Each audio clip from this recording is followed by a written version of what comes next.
Well, really the last 20 years I've been working on very big commissions, mostly because it enables me to work on a scale I wouldn't otherwise be able to work on.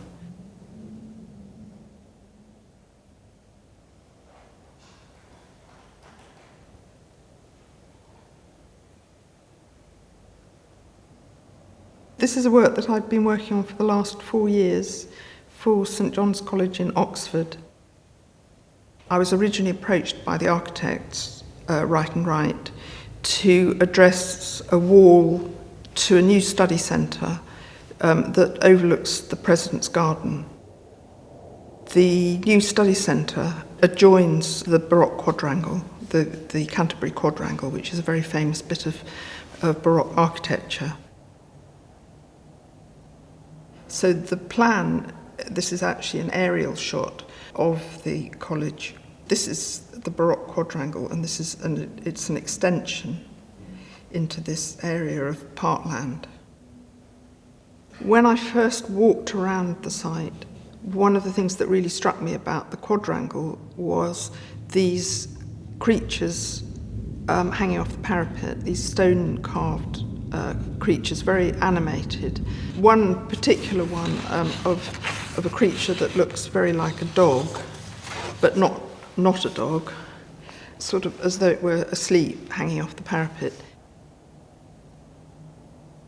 The beginning of the project is very much in discussion with the architects, and the architects had wanted to put water at the base of the wall, and for that water to be reflecting light up the wall.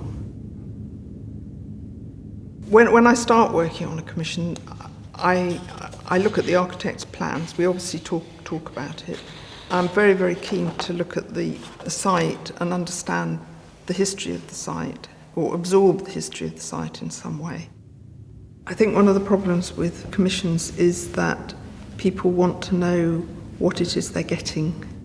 And I do think this is one of the problems of public art, is that it is designed and carried out, and actually artists don't work like that. Really what I do with any of these commissions is I give the architects and the client an approach to the work. So I do require a certain freedom and trust based on previous commissions. And I might also make a text or a series of requirements that work needs to fulfill.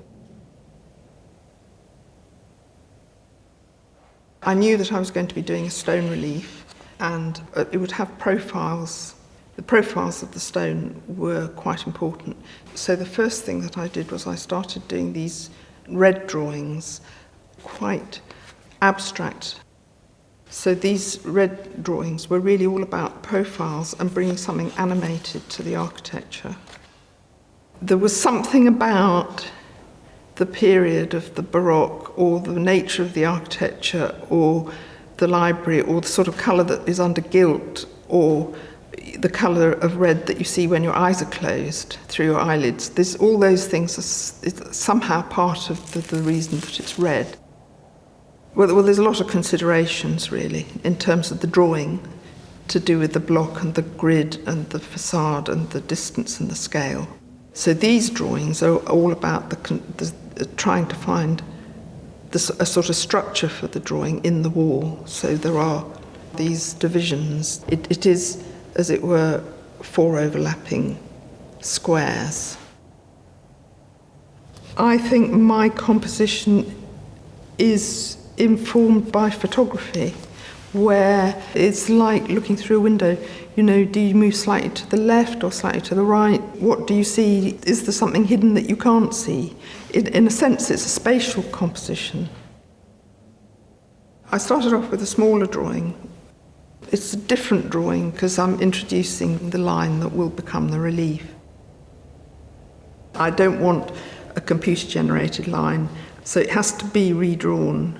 And I went through a process of taking photos of the original drawing, blowing them up, then redrawing them, then photographing them again, and then redrawing them. So then that drawing becomes the cutting drawing at full scale, and I can use that to make a model. So this is a scale model of the whole wall. It represents 5 metres high, 20 metres long. It's in 3 parts. The side parts slide behind the middle part. The model is made up of many layers, all of which are cut, and they all have to be tacked together in order to work out the levels. Once I've worked out the levels, they can go to the stone contractor. The drawing that's used to make the model is a final drawing.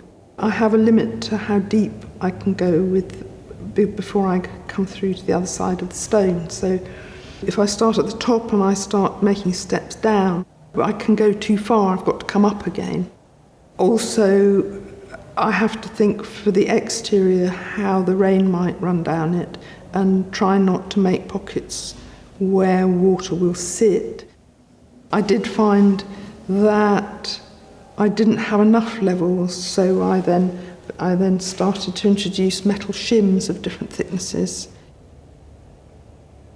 So once I've established the levels, I can put the depth of the relief as a number onto the drawing and give it to the stone contractor. And once he has it, he then colour codes it. So each depth has a colour code, and I then applied those colours to the model simply as a checking process. This drawing shows a section of the carving at full scale.